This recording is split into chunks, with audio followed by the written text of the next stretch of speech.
ఇప్పుడు మీకు వస్తున్న ఆఫర్లు గాని, ఇప్పుడు మీకు వస్తున్న పేరు గాని చూసి ఏంటంటే చాలా మంది అనుకుంటూ ఉంటారు. 'కాషర్ల శ్యామ్' వచ్చినట్టున్నాడు భలే ప్రతి సినిమాలో చేసేస్తాడని.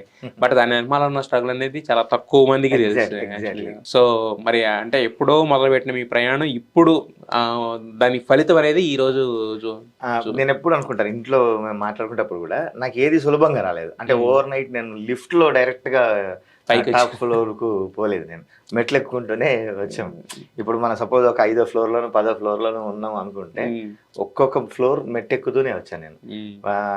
నేను ఇంటర్వ్యూలో మన 'బోలాశంకర్' సినిమా రాస్తే చిరంజీవి గారు కూడా డైరెక్ట్‌గా చెప్పాను నేను. హ్మ్. సార్ మీ ఫ్యామిలీలో అందరికీ రాసా పాటలు నేను. హ్మ్. మీ వరకు వచ్చేసరికి నాకు చాలా టైం పట్టింది. హ్మ్. అంటే ఒక్కొక్కరిని టచ్ చేస్తూ మీ వరకు రావాలని రాసి శిఖరం పెట్టుందేమో కదా అది. నాకు. శిఖరం కాదు, కరెక్ట్ మంచి మాట చెప్పారు. అవును. అందుకని కింది నుంచి వస్తూ వస్తూ మీ వరకు చేరాను నేను హ్మ్. అని చెప్పాను. అట్లా నాకు దక్కింది ప్రతీది కూడా. నేను 2003 నా ఎంట్రీ సినిమాలోకి 'చంటిగాడు'. హ్మ్. ఆ 2003 నుంచి ఒక 7 ఏళ్ళు పెద్దగా పట్టించుకోలేదు. నా కెరీర్ మీద కెరీర్. అసలు ఒక దృష్టి లేదు. అవును. చదువు, ఎంఫిల్ చేసుకోవడం ఇట్లాంటివి ఉన్నాయి. ఆ రేడియో స్టేషన్‌లో కూడా వర్క్ చేశాను క్యాజువల్ అనౌన్సర్‌గా అదే. ఆకాశవాణి హైదరాబాద్‌లో. హ్మ్. హ్మ్. అట్లా వస్తూ వస్తూ తర్వాత 'మహాత్మా' నుంచి ఇంకా రెగ్యులర్‌గా. ఇక రెగ్యులర్‌గా.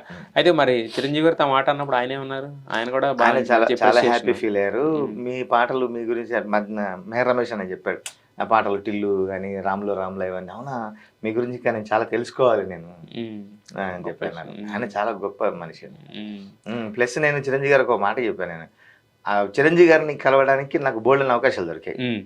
బోలెడంత మంది డైరెక్టర్లు 'బాబీ' అన్న కావచ్చు, 'మెహర్ రమేష్' అన్న, మిగతా చాలా మంది డైరెక్టర్లు చిరంజీవి గారిని కల్పిద్దామని చెప్పి హ్మ్. తీసుకెళ్దాము వస్తావా అంటే, ఎప్పుడు పాట రాస్తానో అప్పుడే కలుస్తా. అంతవరకు కలవను నేనని చెప్పి పెట్టుకొని, పాట రాశాకే నా పాట షూటింగ్‌లో కలిసారు. సూపర్. అది కూడా. హ్మ్. ఇప్పుడు పాట రాసాక కూడా ఆ పాట ఉండొచ్చు, ఉండకపోవచ్చు. హ్మ్. హ్మ్. హ్మ్. అందుకని షూటింగ్ అవుతుంటే షూటింగ్‌లోనే కలుస్తా నేను అని హ్మ్. 'బోలాశంకర్' నా పాట షూట్ అయ్యేటప్పుడు అక్కడ పోయి కలిసా. సూపర్. ఈ మాట చిరంజీవి గారికి కూడా చెప్పాను నేను. హ్మ్. మొండెను ఉన్నావు, బాగా మొండివాడివి ఉన్నావయ్యా నువ్వు అట్లా. అయితే యాక్చువల్‌గా బా క అంటే మీరు నాట్ ఓన్లీ లిరిసిస్టు, మీ ఇంతకుముందు మీరు చెప్పారు క్యాజువల్ అనౌన్సర్‌గా పనిచేశానని. అవును. మీ వాయిస్ కూడా బావుంటది. మీరు పాటలు కూడా పాడే ఇది ఉంది గదా! అవునండి. అవును. బట్ మరి ఎందుకు అంటే ఓన్లీ లిరిసిస్టే సెలెక్ట్ చేసుకున్నారా? ఎక్కువ దీని మీద ఫోకస్ చేశాను. కొన్ని సినిమాలలో పాడాం. ఇప్పుడు 'మహాత్మా'లో 'నీలపురి గాజులు' నా టీమ్‌లో అవును. పాడింది. హ్మ్. కృష్ణవంశీ గారి సినిమాలోనే ఎక్కువ పాడాను. హ్మ్. 'నక్షత్రంలో' 'లాయిరే లాయిరే లబ్బర్ బొమ్మ' అనే హ్మ్. బీమ్స్ నేనిద్దరం పాడడం జరిగింది. హ్మ్. తర్వాత 'సీటిమార్'లో 'జ్వాలారెడ్డి' పాట, నేను మంగ్లీ పాడడం జరిగింది. హ్మ్. హ్మ్. అట్లా అప్పుడప్పుడు పాడాం కాబట్టి అంటే ఏమంటారు అకేషనల్ సింగర్ నేను. ప్రొఫెషనల్ సింగర్ కాదు. కానీ బట్ కాకపోతే ఇది చాలా తక్కువ మందికి ఉంటది కదా సార్. అంటే రాసేవాళ్ళే పాడడం అనేది చాలా తక్కువ మందికి వస్తది. అవును. అదొక ప్లస్‌గా ఫీల్ అవుతాను. అంటే ఆ! ఆ ట్యూన్‌లు ఇచ్చినప్పుడు పాడి వినిపిస్తే హ్మ్. క్లియర్‌గా ఉంటది. ఇప్పుడు చాలా మంది రైటర్లు పాడతారు. హ్మ్. హ్మ్. 'చంద్రబోస్' అన్న చాలా అద్భుతంగా పాడతాడు. అంటే నేనంటాం బయటికి. అవును. బయటికి రావు గదా! అంటే అవును. అవును. హ్మ్. అది పాడి వినిపిస్తారు హ్మ్. అంతే. అదే. సో, మరి 'చంద్రబోస్' గారితో అనుబంధం ఉండేదా బాగా? చాలా అసలు హ్మ్. నా ఇన్స్‌పిరేషనే బోస్ అన్న. 'బోసన్.'